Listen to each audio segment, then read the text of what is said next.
Hey guys, welcome back. It's another day with Cool Guy Stuff with Mike, the cool guy. And yeah, so we got all that wood and lumber and stuff. Well, wood is lumber. So we got all that, the materials, the building materials loaded up yesterday for the deck.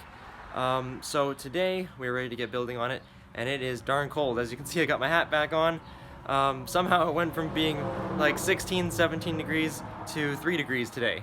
And obviously that's Celsius, by the way, guys. So for you Americans, that's looking at around 35. It's about 35 degrees Fahrenheit today. Yeah, a little chilly out. So, but that's not going to stop us. We're going to build that deck. So let's do it.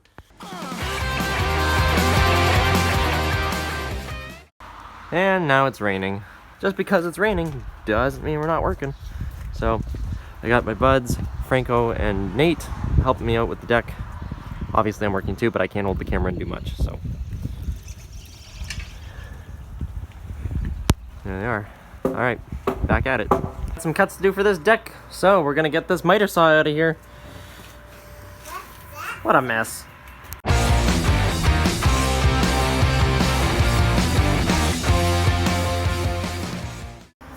Oh no. We have our first broken piece of Chainsaw John. No problem, Chainsaw John. We have a fix for rivets. Dun dun dun dun. There we go, rivets are all drilled out. Brand new rivets are going in. So you take your rivet like that and your little rivet gun. Right, pretty simple. And oh, get that. Oh, there we go. Get that like that in the hole. That's what she said. And squeeze this thing together. See what happens here is, this is really hard to do with one hand. As you're pressing this in and you squeeze it, see, it deforms and mushrooms the backside of the rivet, and eventually it snaps. It gets really tight and it breaks. There we go. So the head of the stick, right, the stem pops off, and that's what you're left with. See? 3 brand new rivets, and Chainsaw John's hatch is back in action. There we go. Well, it's back in action as it was when it started. Okay, back to it. I've got this pallet and we're ready to go and get some stuff. Oh yeah, that's a lot of concrete. Definitely riding low. Alright, there it goes. There's 25 bags of concrete in there. We got the concrete delivered, and we got way too much. So now we're having to return some. And our buddy Josh is going to take it back. You know what? It's actually not riding as low as I thought. What a kick-ass truck. What an awesome vehicle. There it goes.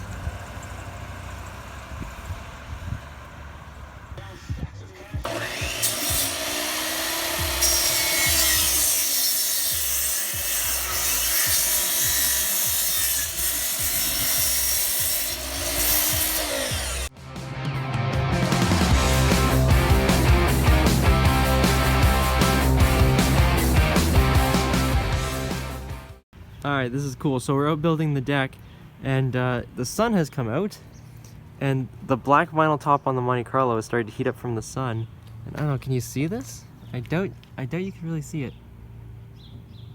But it's actually causing it to evaporate, the water on it to evaporate, and you can actually see like the steam coming off the top of the car. That's so crazy. I've never seen anything like that. Yeah. The car is literally steaming right now. I can hardly stand the heat, soaking underneath the sheet, burning like a flame within, blisters all over my skin, always a step behind, just like I'm going blind. Ever I'm on the loose, I will never get to choose.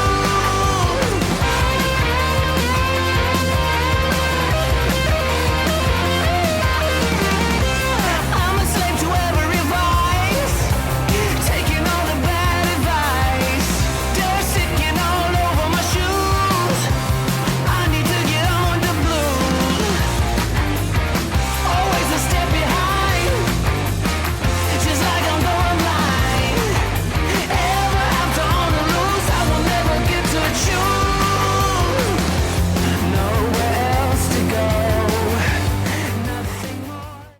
go, guys. The deck's looking really good.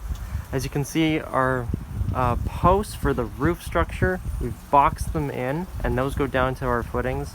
These ones go down to the concrete wall here. And there's Ethan. He's climbing all over it already, having a good time.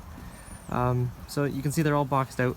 We've also got, because we're going to need posts for our railings, we've got footings and hangers along there for that. So yeah, this is a good first day. We're going to be back at it again tomorrow. And I wanted to mention that when you're making cuts in pressure treated stuff, you want to use something like this.